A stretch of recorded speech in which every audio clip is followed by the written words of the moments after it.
Hello and welcome to Road Rush Nation. I'm Tara, your host here, and thank you so much for joining us on our channel. If you'd like to be part of the nation, just give us a like. And don't forget to hit that subscribe button so you never miss out on an upcoming episode. I'm really excited for this episode. We're going to talk about the new Nightster, the Sportster with the attitude, as I like to call it. They have done some amazing upgrades to the Sport.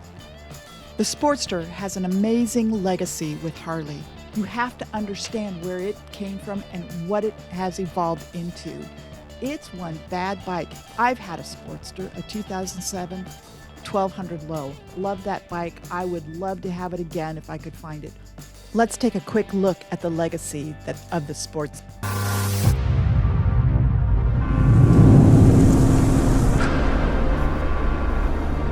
The Sportster is like the first American muscle on two wheels. And there she goes. Harley Davidson's racing team perfected the bike. The fastest man has ever gone on two wheels. Slide you to the back of the seat. Harley Davidson acceleration.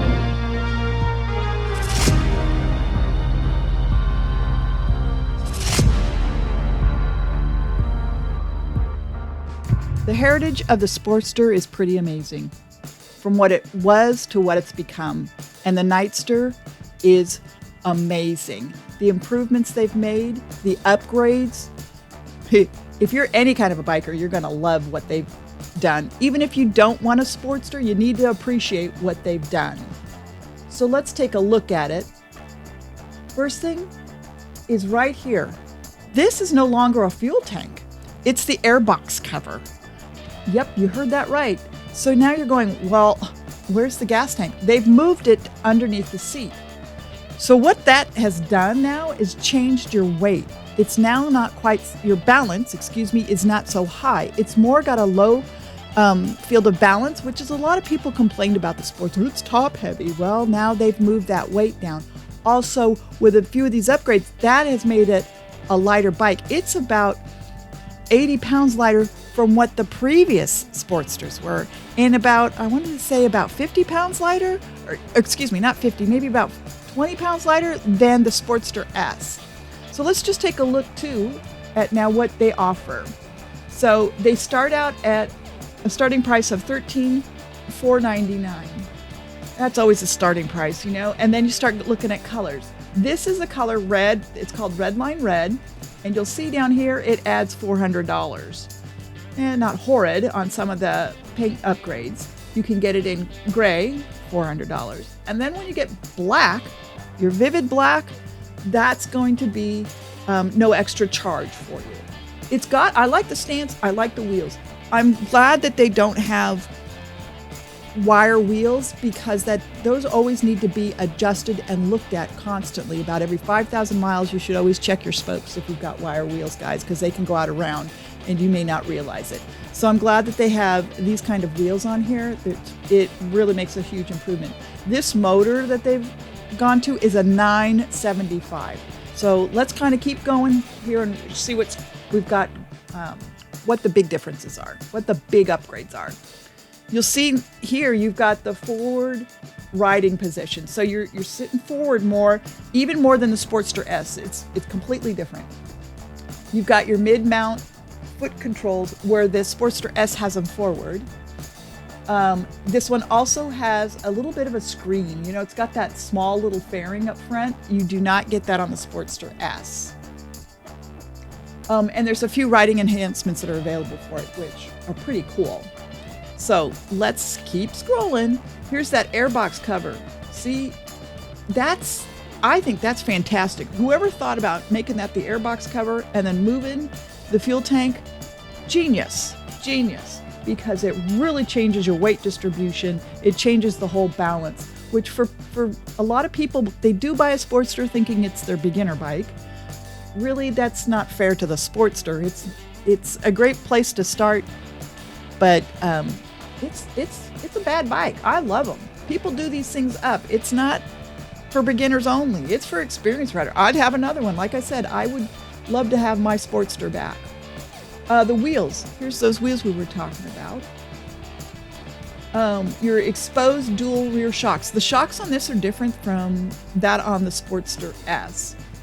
And because there's two different purposes for the bike. This is really that amped up sporty bike. It's going after a whole different, it's going after that cafe type of racer. So let's go down here. Oh, I almost forgot that 975. That sucker is liquid cool. That to me is awesome.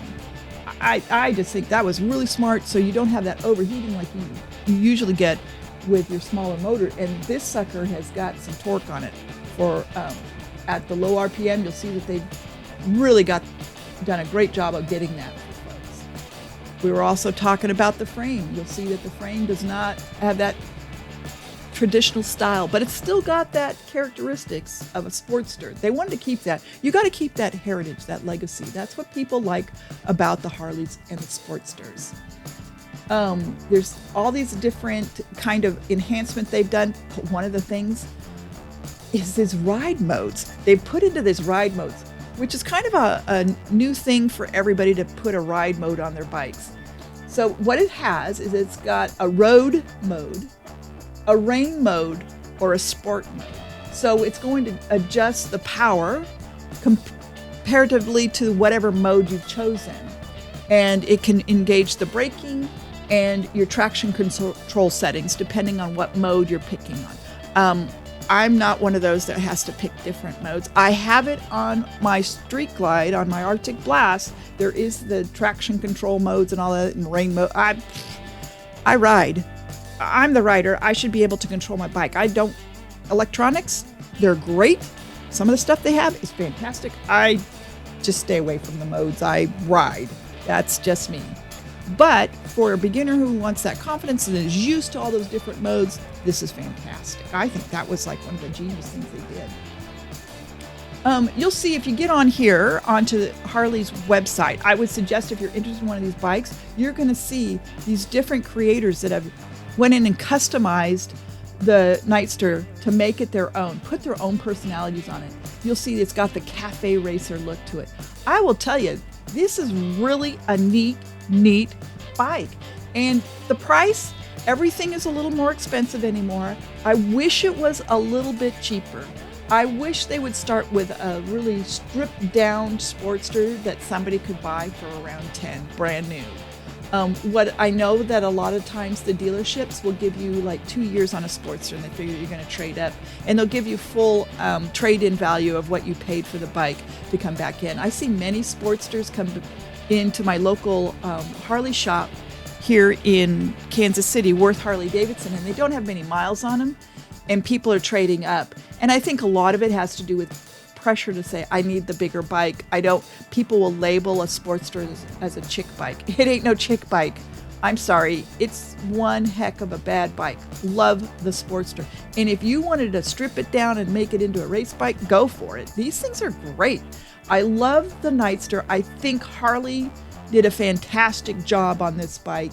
If you're interested in one, go try one out. I am going to try to get the opportunity to go and test ride a Nightster and give you guys some feedback on it when I do. So don't forget to subscribe to the channel so you can check that out when that happens. Thanks so much for joining us, and I hope this helped you discover the Nightster and decide that maybe you want to go out and check one out. Don't forget, ride safe, and we'll catch you next time.